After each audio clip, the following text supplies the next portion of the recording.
बिहार धरती के इस कोने में स्थित है। यहाँ साल के 12 महीना प्रकृति का कोई न कोई प्रकोप लगा रहता है। अभी बिहार में ठंड इतनी ठिठुरने वाली है, कोहरा इतना तेज है कि 15 दिन से सूरज नहीं दिखाई दे रहे। और दूसरी तरफ जब गर्मी पड़ती है तो गर्मी इतनी तेज रहती है कि लोग गर्मी से परेशान रहते हैं। पावर सप्लाई नहीं हो पाता है, बिजली मिलती नहीं है पूरी तरीके से, क्योंकि गर्मी के दिन में टेम्परेचर इतना हाई हो जाता है, पावर प्लांट में शॉर्ट सर्किट हो जाता है, इसीलिए बिजली कंटिन्यू नहीं मिलती है।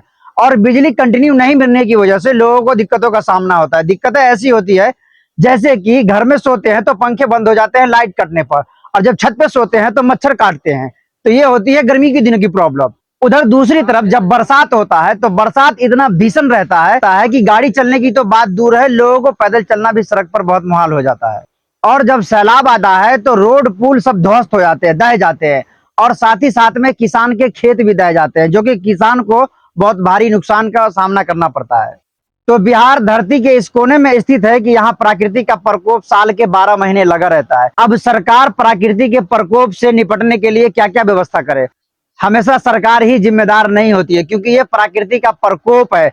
और हो सकता है जिसको हम प्रकृति का प्रकोप बोल रहे हैं वो बिहार की खूबसूरती हो, क्योंकि बिहार में ठंडी में घना कोहरा लगता है, गर्मी में बहुत तेज धूप निकलती है, बरसात में बहुत तेज बारिश होता है, और ये सब हो सकता है बिहार को खूबसूरती देता हो, लेकिन हम इसको प्रकृति का प्रकोप कहते हैं। प्रकृति का प्रकोप हम इसीलिए कहते हैं कि बिहार में पूरे साल में 12 महीने को लेकर के मौसम वेदर चेंज होते रहता है, और दूसरे राज्यों में इसी तरह नहीं होता है, इसीलिए हम बिहार में प्रकृति का प्रकोप कहते हैं। हो सकता है ये खूबसूरती हो, लेकिन इस सबको निपटने के लिए सरकार हमेशा जिम्मेदार नहीं है। सरकार हमेशा प्रकृति के प्रकोप से लड़ नहीं सकती है।